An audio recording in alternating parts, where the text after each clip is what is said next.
nós tivemos, agora, recente, em 2022, uma nova lei, tá?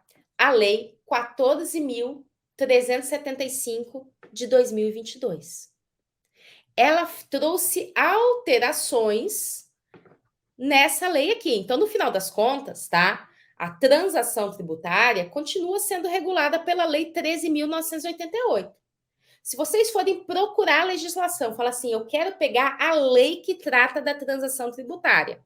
E eu sempre indico para vocês consultarem no site do Planalto, porque lá você vai ter a lei com todas as alterações.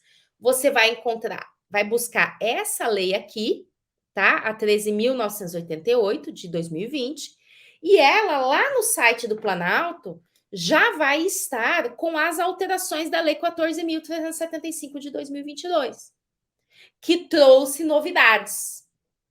Tá? Então, vamos focar aqui, inclusive, nessas novidades, tá? Primeira coisa, ela possibilitou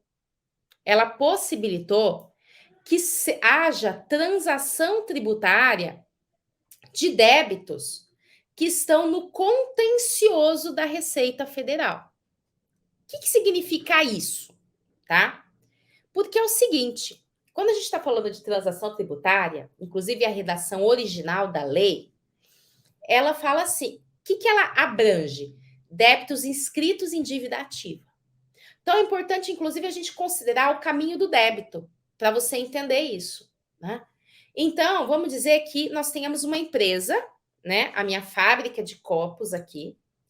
Essa fábrica de copos não pagou ou tem débitos de PIS e COFINS. Aí ela sofreu um auto de infração, né? Veio lá o fiscal, lavrou uma cobrança, lavrou um auto de infração, falando assim, empresa, você não pagou aqui todo o seu tributo, você não pagou todo o PIS e COFINS aqui, ou você aproveitou créditos de PIS e COFINS que eram indevidos. Ela vai lavrar um auto de infração para cobrar o tributo federal, para cobrar a multa em cima também desse tributo, dessa situação, que normalmente é de 75%. Daí, eu, Fabiana, inconformada com isso, o que eu faço? Então, vou apresentar uma defesa. Né? Vou alegar lá que eu aproveitei créditos de PIS e COFINS, que aquele valor não era minha receita, e assim por diante. Vou apresentar minha defesa administrativa. E aí eu vou ter, dentro da Receita Federal, uma decisão, um julgamento. Isso que eu estou falando para vocês é o processo administrativo tributário. Aí eu vou ter uma decisão da própria Receita Federal, lá da Delegacia de Julgamento da Receita Federal. Se eu não me conformar, fala assim, não, vocês não julgaram direito não, vocês não examinaram direito meu caso não, vou recorrer.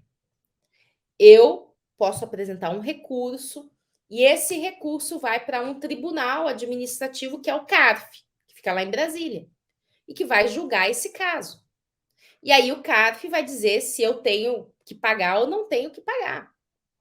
E aí, se eu perder, o CARF fala assim, não, Fabiana, você tem que pagar sim, ó, tem que pagar aí 500 mil reais. Perdi. Isso ainda é um débito no âmbito da Receita Federal. Tá? Então, isso tudo está na Receita Federal. Vamos pensar o quê? A Receita Federal é o órgão fiscalizador. A Receita Federal lavra a cobrança. E aí, nós temos todo esse processo administrativo, né, até decidir uma decisão final se ele é devido ou não. Se eu ganhar, maravilha, não tem débito. Maravilha, não vou precisar fazer transação tributária. Mas se eu perdi aqui essa situação, isso ainda fica na Receita Federal.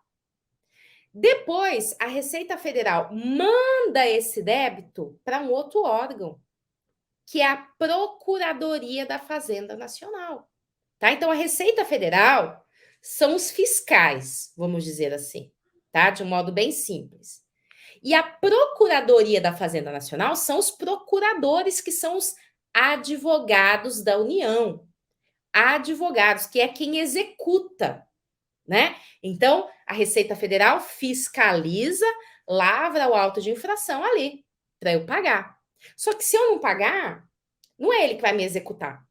Ele manda para o procurador vai pegar essa decisão, esse auto de infração, e vai inscrever em dívida ativa, né? Ou seja, a partir desse instante, a União vai ter um título executivo, que vai, então, o procurador poder propor uma execução fiscal contra mim.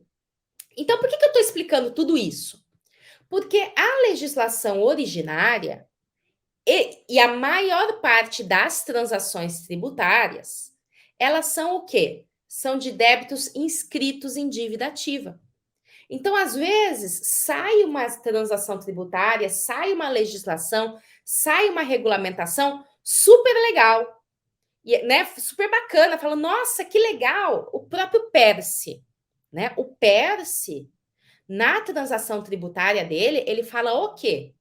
Que poderão ser objeto dessa transação tributária os débitos inscritos em dívida ativa. Então, se a empresa tem débito, mas ainda não foi para a procuradoria, tá? Né? Os débitos ainda tá, como disse a Leia aqui, na conta corrente da Receita Federal, ele ainda não pode ser objeto de transação tributária, tá? Então, Leia, hoje ainda não. Isso está mudando, tá? Então, por isso que até eu falo, a gente tem que estar sempre antenado. Então, olha só, uma das primeiras mudanças, Leia, é exatamente essa. Com a lei 14.375 de 2022, agora super recente, ela passou a prever que os créditos tributários lá no contencioso administrativo da Receita Federal, ou seja, na conta corrente da Receita Federal, vão poder ser objeto de transação tributária. É uma mudança nova. Por quê? Porque até então só podia ter transação tributária do débito inscrito em dívida ativa, depois que ele saiu da Receita Federal. E aí o contribuinte, eu já tive essa situação nas minhas mãos, do contribuinte que tem um débito da Receita Federal, já está lá, perdeu, está lá. Ou ele sabe que vai perder, porque ele fez a defesa, mas ele sabe que ele não tem chances de ganhar. Tem uma transação tributária, ele fala, nossa, eu quero aderir a essa transação tributária. Ele não tem como. Ele não tem como. O que a gente às vezes faz, dependendo, inclusive, do volume do débito e se o prazo da transação é grande, né? A gente fala assim, olha, vamos conversar com o procurador para a gente o quê? Desistir da nossa defesa, desistir do processo administrativo, porque nós sabemos que o contribuinte vai perder e pedir para esse débito ser inscrito em dívida ativa rápido, para a gente poder fazer a transação.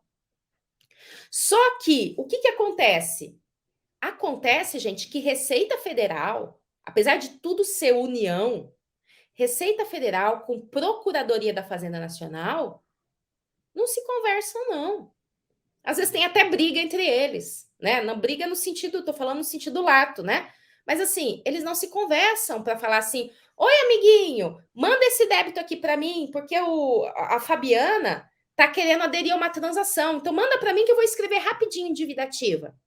Não tem essa agilidade, não tem essa comunicação fluida, né? Então, para realmente poder fazer essa estratégia, até que eu estou mencionando para vocês, é preciso convencer a pessoa da Receita Federal para ela agilizar, né, e mandar isso para a Procuradoria da Fazenda Nacional para que ele possa ser inscrito, né?